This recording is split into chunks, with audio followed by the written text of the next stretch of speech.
22장.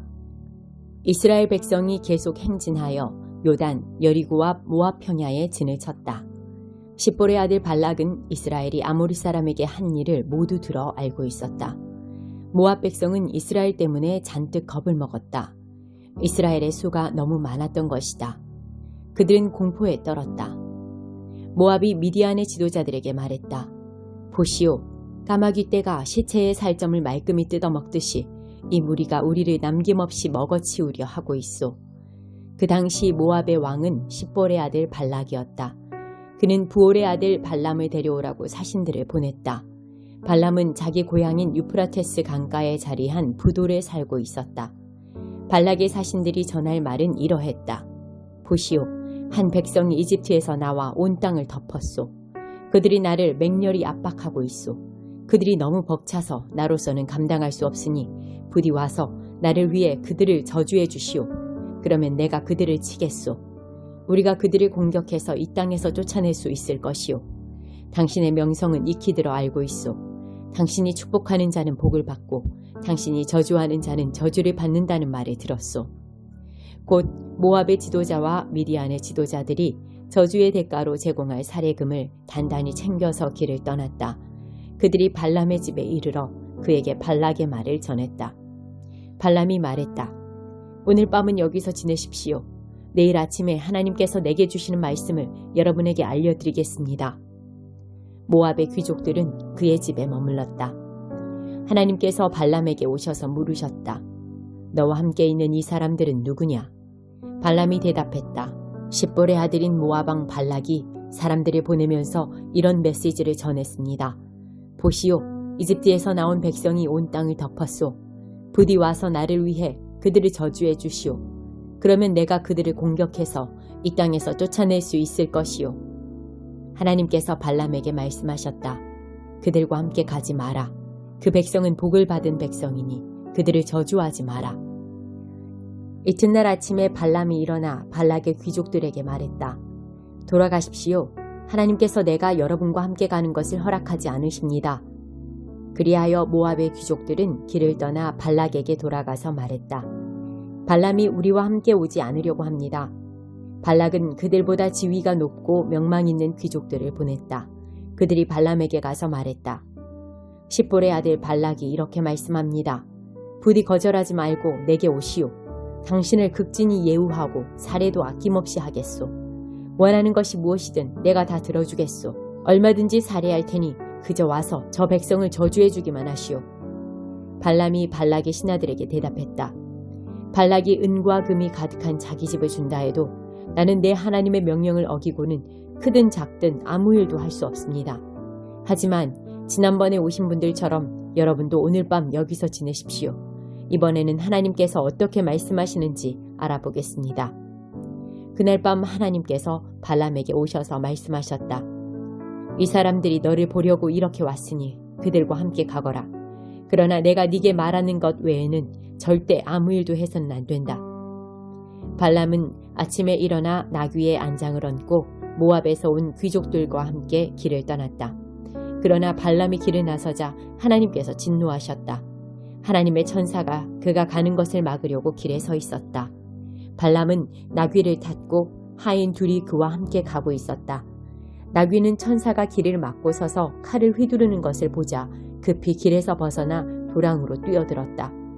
발람은 나귀를 때려 다시 길로 돌아가게 했다. 그러나 그 길이 길 양옆으로 울타리가 세워진 포도밭 사이로 지나갈 때 나귀는 길을 막고선 하나님의 천사를 다시 보게 되었다. 나귀는 울타리 쪽으로 몸을 붙여 발람의 발이 울타리에 짓눌리게 했다. 그러자 발람이 다시 나귀를 때렸다. 하나님의 천사가 또다시 길을 막아섰다.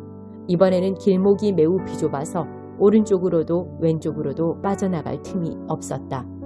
발람의 나귀는 천사를 보자 그만 주저앉고 말았다. 발람은 화가 치밀어 지팡이로 나귀를 때렸다. 그때 하나님께서 나귀의 입을 열어주셨다. 나귀가 발람에게 말했다. 도대체 제가 당신께 무엇을 잘못했기에 저를 이렇게 3번씩이나 때리십니까? 발람이 말했다. 네가 나를 가지고 놀지 않았느냐? 내게 칼이 있었으면 벌써 너를 죽였을 것이다. 나귀가 발람에게 말했다. 이때까지 저는 여러 해 동안 당신의 충실한 나귀가 아니었습니까? 제가 전에 당신에게 이와 같은 짓을 한 적이 있습니까? 말씀해 보십시오. 그가 말했다. 없다. 그때 하나님께서 발람의 눈을 열어 상황을 보게 해주셨다. 그가 보니 하나님의 천사가 길을 막고 서서 칼을 휘두르고 있었다. 발람이 얼굴을 땅에 대고 엎드렸다. 하나님의 천사가 그에게 말했다. 너는 어째서 너의 불쌍한 나귀를 이렇게 3번씩이나 때렸느냐? 네가 성급히 길을 나서기에 내가 너를 막으려고 왔다. 나귀가 나를 보고 내게서 3번이나 비켜났다. 그러지 않았으면 내가 벌써 너를 죽이고 나귀는 살려서 풀어주었을 것이다. 발람이 하나님의 천사에게 말했다. 제가 잘못했습니다.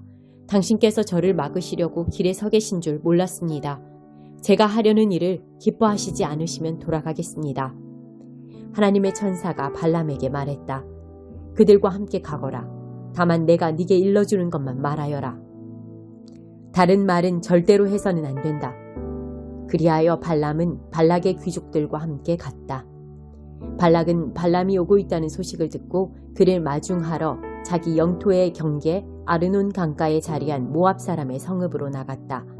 발락이 발람에게 말했다. 내가 긴급한 전가를 보내 도움을 요청하지 않았소? 내가 부를 때 왜 오지 않았소? 내가 넉넉하게 살해하지 못할 것이라고 생각한 것이오. 발람이 발락에게 말했다. 내가 이렇게 오지 않았습니까? 그러나 나는 아무것도 알려드릴 수 없습니다. 나는 하나님께서 내게 주시는 말씀만 전할 수 있습니다. 다른 말은 한마디도 할 수 없습니다. 발람은 발락과 함께 기랴두솥 중심가로 갔다. 발락은 소와 양을 잡아 제물로 바치고 그 제물을 발람과 그와 함께한 귀족들에게 선물했다. 이튿날 새벽에 발락이 발람을 데리고 이스라엘 백성 일부가 잘 보이는 바못 바알의 산당으로 올라갔다. 62편 다윗의 시. 하나님은 오직 한 분이시니 그분 말씀하실 때까지 기다리리라. 내게 필요한 모든 것 그분에게서 오니 어찌 기다리지 않으랴. 그분은 내 발밑에 견고한 바위, 내 영혼이 숨쉴 공간, 난공불락의 성체이시니 내가 평생토록 든든하다. 너희는 언제까지 나에게 달려들려느냐? 언제까지 불량배들과 올려 배회하려느냐? 너희에게 아무것도 아니요 썩은 마루청이 벌레 먹은 석가래 같은 나를 산을 무너뜨리겠다는 허망한 계획을 도모하는 개미뚝에 불과한 너희. 멋진 말을 늘어놓아도 축복마다 저주의 합치가 풍기는구나. 하나님은 오직 한 분이시니 그분 말씀하실 때까지 기다리리라. 내게 필요한 모든 것 그분에게서 오니 어찌 기다리지 않으랴. 그분은 내 발밑에 견고한 바위, 내 영혼이 숨쉴 공간, 난공불락의 성체이시니 내가 평생토록 든든하다. 나의 도움과 영광 하나님 안에 있으니 하나님은 굳센 바위, 안전한 항구. 백성들아, 온전히 그분을 신뢰하여라. 그분께 너희 목숨을 걸어라. 하나님만이 너희 피난처이시다. 남자는 한낱 연기, 여자는 한낱 신기루일 뿐. 그 둘을 합해도 아무것도 아니니 2 곱하기 0은 결국 0일 뿐. 뜻밖의 횡재를 하더라도 거기에 너무 마음 쓰지 마라. 하나님께서 딱 잘라 하신 이 말씀 내가 얼마나 자주 들었던가.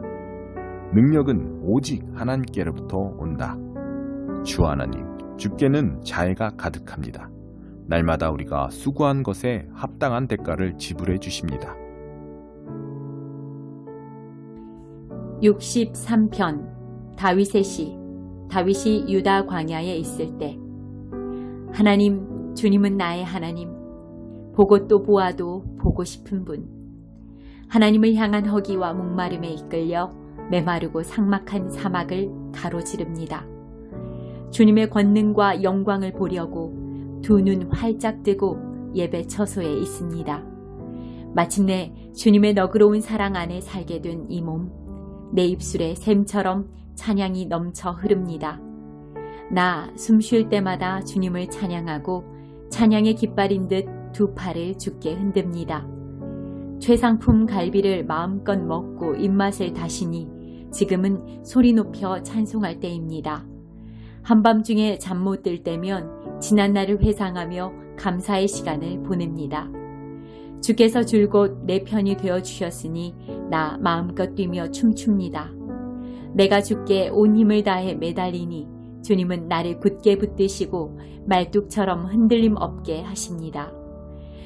나를 잡으려 길을 쓰는 저들 망하여 죽고 지옥에 떨어지리라. 비명 횡사하여 승냥이 무리에게 사지를 찢기리라. 그러나 왕은 하나님 안에서 기뻐하고 그의 진실한 벗들은 그 기쁨 전파할 것이요. 야비한 뒷공론 일삼는 자들은 영원히 입에 재갈을 물리리라. 11장. 이새의 그루터기에서 한 푸른 새싹이 나며 그 뿌리에서 한 가지가 움터 나오리라. 생명을 주는 하나님의 영, 곧 지혜와 깨달음을 주는 영, 방향을 잡아주고 힘을 부어주는 영, 지식과 하나님을 경외하는 마음을 불어넣어주는 영이 그 위에 머물리라. 하나님을 경외하는 것이 그의 기쁨과 즐거움이 될 것이다. 그는 겉모습으로 판단하지 않으며 풍문에 따라 판결을 내리지 않을 것이다. 궁핍한 이들을 위해 의롭게 재판하고 땅 위에 가난한 이들을 위해 정의롭게 판결할 것이다. 모두 옷깃을 여미고 그의 말을 주목하여 듣게 되리라. 그의 입에서 나오는 숨만으로도 악한 자들이 거꾸러질 것이다. 매일 아침 그는 튼튼한 작업복과 신발을 갖추고 나와 이 땅에 의와 신실함을 세우는 일을 할 것이다. 이리와 어린 양이 함께 뛰놀며 표범과 새끼 염소가 같이 잘 것이다. 성아지와 사자가 같은 염을 통해서 먹고 어린아이가 그들을 기를 것이다. 암소와 곰이 목초지에서 함께 풀을 뜯고 새끼들도 서로 어울려 지내며 사자가 소처럼 짚을 먹을 것이다. 젖 먹는 아이가 방울뱀 소굴 위를 기어다니고 걸음마하는 아이가 독사굴에 손을 넣으며 놀리라. 나의 거룩한 산에서는 어떤 짐승이나 사람도 남을 해치거나 죽이는 일이 없을 것이다. 온 땅에 하나님을 아는 산지식, 대양처럼 깊고 대양처럼 넓은 산지식으로 차고 넘치리라. 그날이 오면 이새의 뿌리가 높이 세워져 만백성을 집결시키는 깃발로 설 것이다. 모든 민족이 그에게 나아오고 그의 본부가 영광스럽게 되리라. 또한 그날이 오면 주께서 다시 한번 손을 뻗으셔서 흩어졌던 자기 백성 중에 남은 자들을 데려오실 것이다. 아시리아, 이집트, 바드로스, 에티오피아, 엘람, 시날, 하맛, 바다 섬들에서 그들을 다시 데려오실 것이다. 그분은 모든 민족이 볼 수 있게 깃발을 높이 드시고 흩뿌려진 이스라엘 유랑민들을 불러 모으시며 뿔뿔이 흩어진 유다 난민 모두를 땅의 사방과 칠대양에서 이끌어 오실 것이다. 헤브라임의 질투가 풀리고 유다의 적개심이 사라지리라. 에브라임은 더 이상 유다를 질투에 맞서지 않으며 유다는 더 이상 에브라임을 증오에 맞서지 않을 것이다. 그들은 피를 나눈 형제로 하나 되어 서쪽으로 블레셋 사람들을 덮치고 동맹군을 이뤄 동쪽의 민족들을 약탈하며 에돔과 모압을 공격할 것이다. 암몬 사람들도 그들과 같은 처지가 될 것이다. 하나님께서 다시 한번 이집트의 홍해를 말리셔서 쉽게 건널 수 있는 길을 내실 것이다.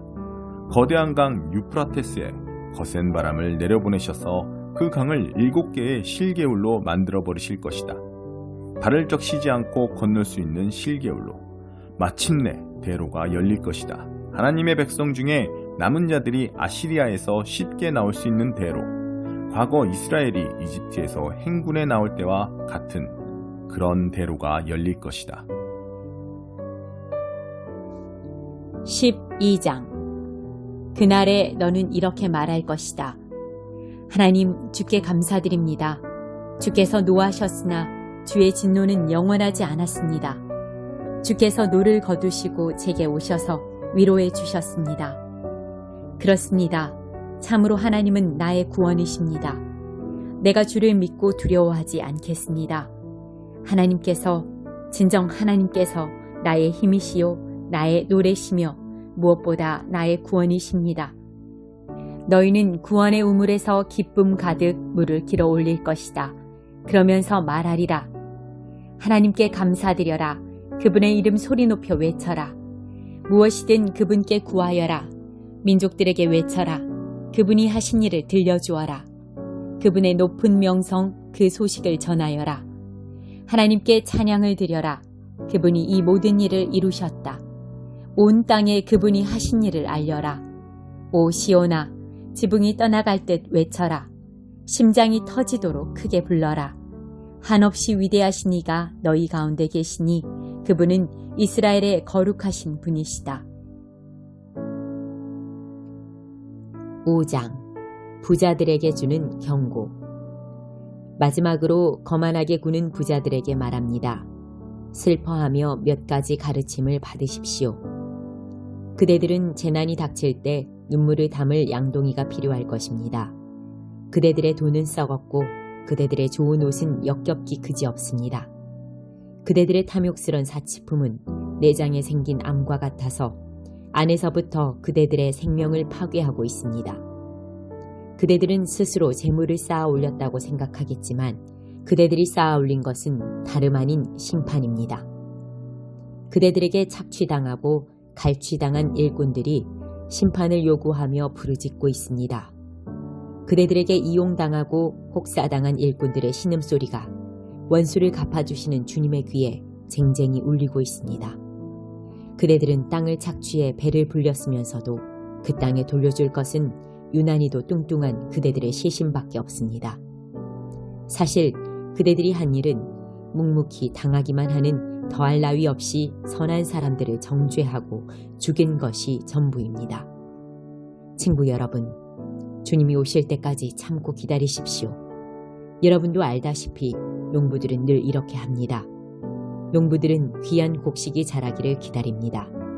더디지만 비가 내려 분명한 결과를 낼 것을 인내심을 가지고 기다립니다. 여러분도 그렇게 참고 기다리십시오. 마음을 한결같이 강하게 하십시오. 주님은 언제라도 오실 수 있습니다. 친구 여러분, 서로 원망하지 마십시오. 여러분도 알다시피 훨씬 큰 원망이 여러분을 기다리고 있을지 모릅니다. 심판하실 분께서 가까이 와 계십니다. 옛 예언자들을 여러분의 멘토로 삼으십시오. 그들은 모든 것을 참았고 온갖 고난을 겪으면서도 멈추지 않고 언제나 하나님을 경외했습니다. 끝까지 경주를 마친 사람들에게는 하나님께서 생명을 선물로 주실 것입니다. 물론 여러분은 욥의 인내에 대해 들었을 것입니다. 하나님께서 마지막에 어떻게 그에게 모든 것을 회복해 주셨는지도 알 것입니다. 하나님께서 그렇게 하신 것은 그분은 돌보시는 분, 사소한 일까지 세세하게 보살펴 주시는 분이기 때문입니다. 하나님은 돌보시는 분임을 알았으니 이제 여러분의 말로 그 사실을 알리십시오. 여러분의 말에 맹세하건대 같은 표현을 덧붙이지 마십시오. 하나님을 재촉하려고 맹세를 덧붙이는 조급함을 보이지 마십시오. 그저 예라고 하거나 아니요라고만 하십시오. 참된 것만 말하십시오. 그래야 여러분의 말이 여러분을 거스르는 데 사용되지 않을 것입니다. 하나님이 헤아리시는 기도. 고통을 겪고 있습니까? 기도하십시오. 기분이 몹시 좋습니까? 찬양하십시오. 아픈 데가 있습니까? 교회의 지도자들을 불러 주님의 이름으로 함께 기도하고 기름을 발라달라고 하십시오. 믿음으로 드리는 기도는 여러분을 낫게 해줄 것입니다. 예수께서 여러분을 일으켜 주실 것입니다. 또한 죄를 지은 것이 있으면 용서받을 것입니다. 안팎이 모두 치유될 것입니다. 여러분 모두가 함께 실천할 것이 있습니다. 서로 죄를 고백하고 서로를 위해 기도하십시오. 그러면 여러분의 병이 낫고 온전해져서 더불어 살 수 있을 것입니다. 하나님과 바른 관계를 맺고 사는 사람의 기도는 하나님께서 헤아리실 만큼 강력한 힘을 발휘합니다. 예컨대 엘리야는 우리와 똑같은 사람이었으나 비가 오지 않게 해달라고 간절히 기도하자 비가 내리지 않았습니다. 3년 6개월 동안 한 방울도 내리지 않았습니다. 그 후에 비를 내려달라고 기도하자 비가 내렸습니다. 소나기가 내려 모든 것이 다시 자라기 시작했습니다. 사랑하는 친구 여러분, 하나님의 진리에서 떠난 사람들을 알고 있거든 그들을 포기하지 마십시오. 그들을 찾아가십시오. 그들을 돌아서게 하십시오. 이는 귀한 생명들을 파멸해서 건져내는 일이며 하나님을 등지는 일이 전염병처럼 퍼지는 것을 막는 일입니다. 아멘.